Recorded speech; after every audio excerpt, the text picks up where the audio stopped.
konflik terjadi antara timnas dan klub.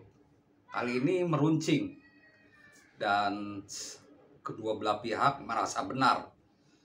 PSSI merasa berhak memanggil timnas, klub merasa berhak untuk mempertahankan pemain. Siapa yang benar? Saya akan ceritakan di video ini.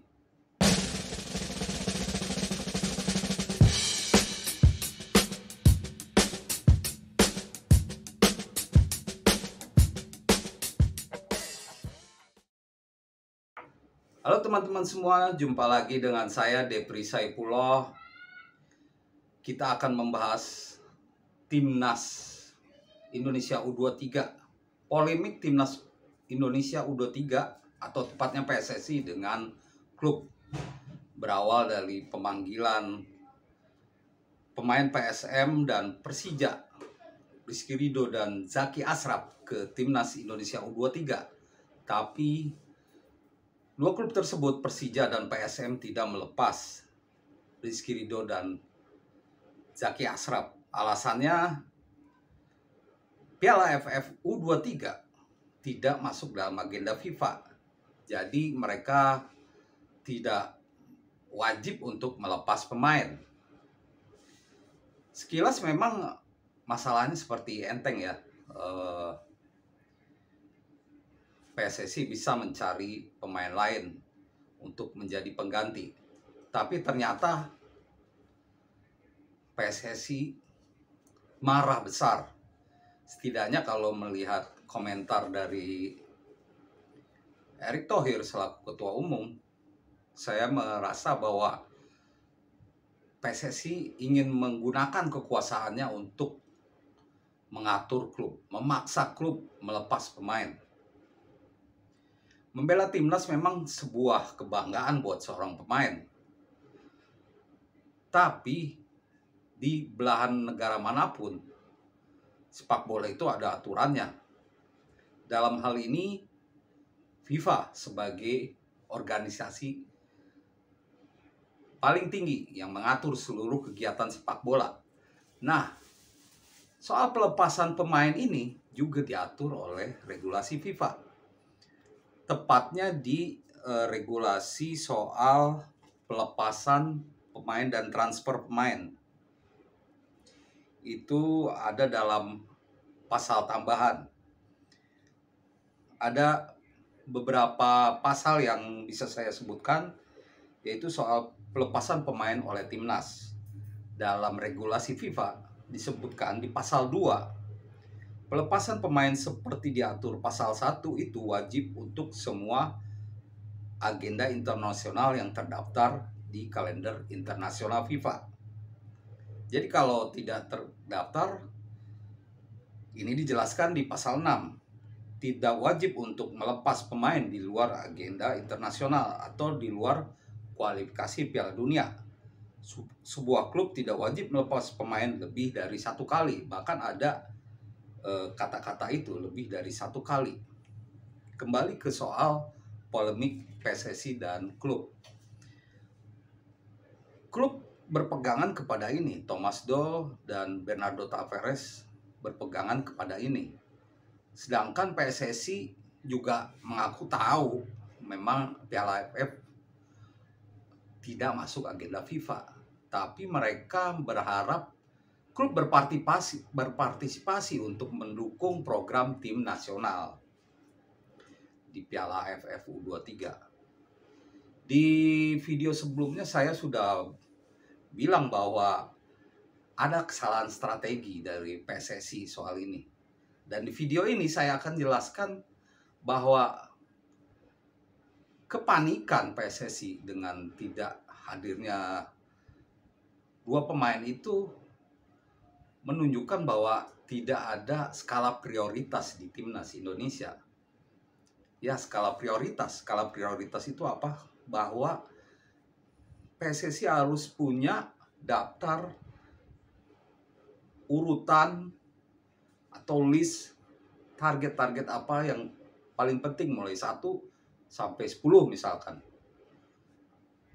Nah, Piala AFF U23 ini masuk target yang mana? Itu harusnya ada, tapi sepertinya ini PSSI ingin juara juga, wajib juara gitu. Ya pasti kita semua juga ingin juara. Siapa yang tidak mau juara? Nah, yang jadi ironis juga bahwa PSSI ini berubah pikiran karena di awal-awal sebelumnya, di beberapa bulan lalu dalam konferensi pers, Erick Thohir menyebut bahwa Sintayong tidak dibebani target di Piala AFF U23 ini. Maka itu heran mengapa harus ngotot. Yang saya kaget itu adalah ancaman untuk klub, yaitu menghentikan dana bantuan pembangunan stadion. Bahkan klub tidak bisa menggunakan stadion yang dibangun oleh PSSI. Begitu ancamannya setidaknya dari komentar Erick Thohir sebelumnya ya. Bahkan muncul juga wacana akan memblacklist pemain timnas yang tidak gabung. Ini agak lucu sebenarnya. Saya yakin pemain itu cuma nurut kepada apa yang ada di depan mereka. Pemain pasti pengen membela timnas, tapi mereka juga kerja dengan klub, dibayar oleh klub. Kalau tidak dilepas, mereka juga tidak mungkin kabur begitu saja ya. Malah jadi apa? Malah bisa jadi hukuman buat mereka. Sedangkan pendapatan mereka dari situ. Nah, maka itu PSSI dan klub harusnya saling mengerti. Maksud saya harus ada kesepahaman soal ini. Kalau PSSI tidak ingin program mereka terganggu, ya mereka juga jangan sampai mengganggu program dari klub. Ya misalkan liburkan kompetisi 2 minggu misalkan, atau 3 minggu untuk fokus di timnas Indonesia U23 di Piala AFF U23. Tapi kan tidak, bisnis harus jalan terus, dan itulah yang jadi masalah. PSSI pun mengakui bahwa mereka tidak memasukkan Piala AFF U23 dalam kalender FIFA sehingga kompetisi tidak diliburkan. Tapi dengan kondisi itu mereka juga tidak bisa memaksa karena ada regulasi FIFA yang menyebutkan klub tidak wajib untuk melepas pemain kalau di luar agenda FIFA. Nah, solusinya apa? Selain solusi lain ya, selain komunikasi, kesepakatan, yaitu saya mengharapkan ada skala prioritas dari tim PSSI, khususnya badan tim nasional. Jadi kan agenda 2023 itu banyak ya, harus dibuat skala prioritasnya. Juara pasti ya, tapi jangan pemainnya itu saja. Seperti sekarang ini sebenarnya bagus untuk menyeleksi pemain lapis kedua, pemain-pemain yang biasa kalah bersaing dengan pemain senior, mencari kesempatan untuk main di timnas. Kalau pemainnya itu saja, justru tidak ada regenerasi atau kita tidak tahu bagaimana kualitas pemain lain gitu. Yang herannya itu Sintayong tidak masalah, tapi PSSI malah marah-marah gitu. Saya pikir ya itulah, dalam sesi Zoom baru saja saya ikuti, video ini dibuat 20 Agustus saat Indonesia lawan Timor Leste yang jadi penentu ke semifinal.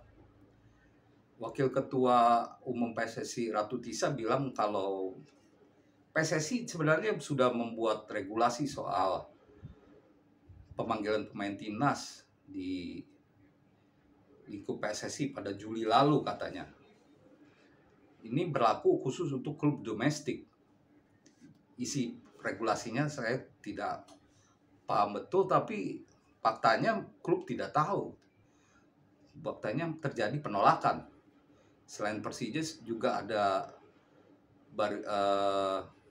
Borneo FC yang tidak melepas Fajar Faturrahman ya ke timnas Indonesia. Memang ini menjadi perdebatan soal pemanggilan tim. Ada klub yang rela, bangga malah.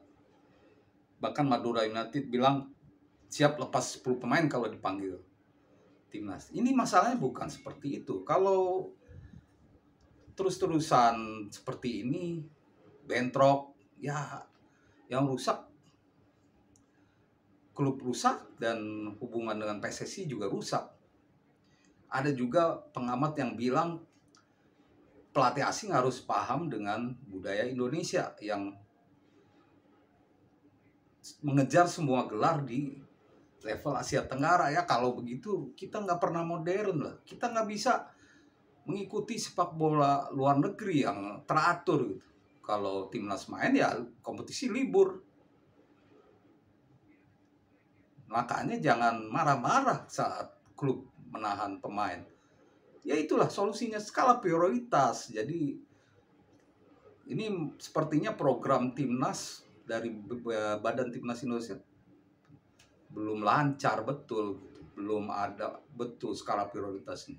Seperti saya sebut di video sebelumnya, harusnya yang di U23 ini pemain U20 saja. Timnas U20 kan banyak yang tidak main sebagai inti juga. Ada Arkan Fikri yang dipanggil ya, salah satunya. Terus Kadek Arel. Ya saat lawan Malaysia kelihatan memang perbedaan pemain pelapis dengan pemain utama timnas ya. Masih kualitasnya masih beda, tapi jam terbang harus diberikan kepada pemain-pemain ini. Jadi kuncinya adalah skala prioritas.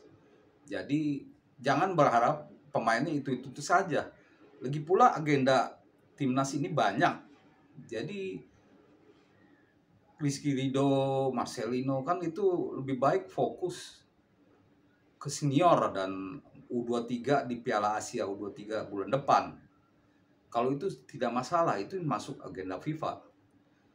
Itu wajib klub untuk melepasnya. Kalau sampai ada penolakan lagi, itu saya juga setuju untuk disanksi ya. Tapi kalau ini sih menurut saya ini Piala AFF U23 ajang untuk mengasah atau memberi pemain-pemain timnas yang berbakat di timnas untuk tampil di ajang internasional. Jangan pemain itu saja.